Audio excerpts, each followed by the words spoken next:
नमस्ते दोस्तों। सच्ची कहानी हिंदी में एक बार फिर से आपका स्वागत है। मैं हूं अभिषेक और अगर आपने रूम नंबर 309 का पहला पार्ट सुना है तो आप जानते हो उस अस्पताल में कुछ ऐसा था जो सिर्फ एक कमरे तक सीमित नहीं था। एक आवाज, एक घंटी और एक दरवाजा जो बंद होने के बाद भी कभी खामोश नहीं होता। मैंने कहा था ना, अगर आप अस्पताल में हो तो ये कहानी मत सुनना, क्योंकि आज जो होने वाला है वो पहली रात से भी ज्यादा डराना है। आज मैं वापस आ गया हूं उसकी जगह, यूएसएसी कमरा नंबर 309 मीटर, और जो कुछ वहां देखा उसने मेरी जिंदगी बदल दी। चलिए शुरू करते हैं कहानी का दूसरा हिस्सा, कमरा नंबर 309, अस्पताल का रहस्य।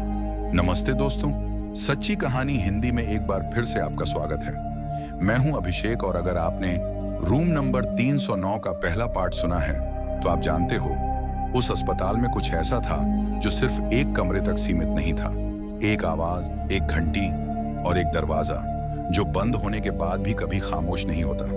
मैंने कहा था ना, अगर आप अस्पताल में हो तो ये कहानी मत सुनना, क्योंकि आज जो होने वाला है वो पहली रात से भी ज्यादा डराना है। आज मैं वापस आ गया हूं उसकी जगह, यूएसएसी कमरा नंबर 309 मीटर, और जो कुछ वहां देखा उसने मेरी जिंदगी बदल दी।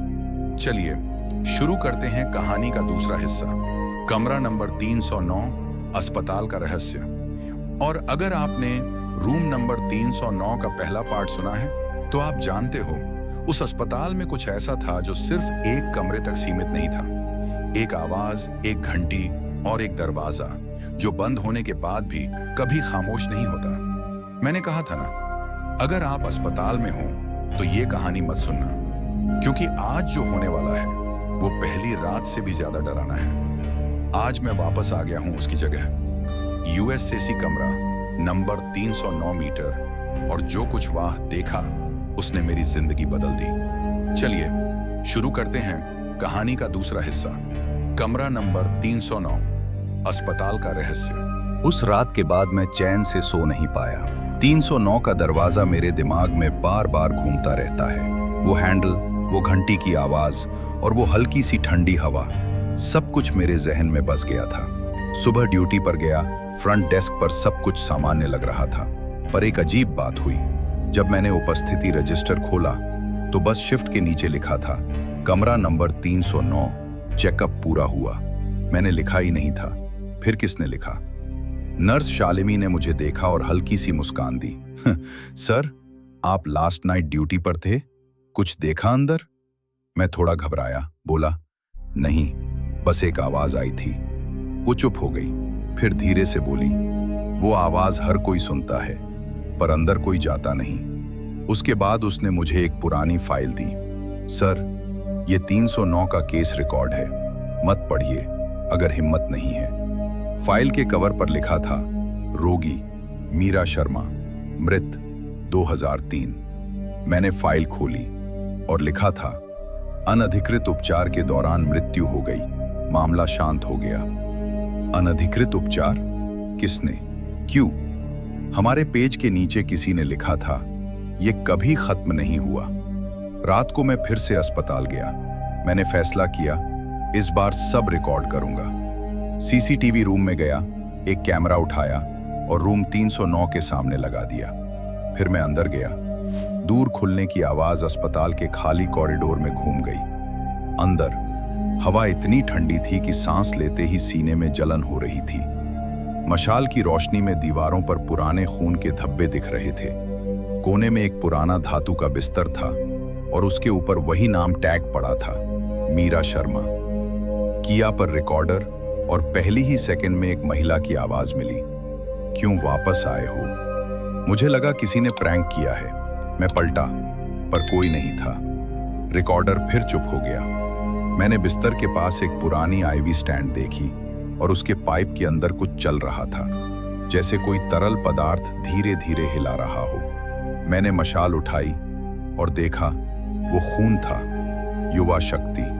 तभी कैमरे की लाइट ब्लिंक हुई और मैंने देखा एक फिगर कॉर्नर में खादी थी, सफेद कोट, लंबे बाल और आंखें बिल्कुल सुरक्षित। वो मेरी तरफ आने लगी। मैंने मशाल उसके चेहरे पे डाली। वो शालिनी थी। मैंने चिल्लाया, शालिनी? पर उसकी आवाज एकदम रोबोटिक थी। तुमने मीरा का रिकॉर्ड खोला, अब तुम उसका हिस्सा हो। मेरी जोड़ी फ्रीज हो गई। वो पास आई और उसके हाथ से ठंडी हवा निकली।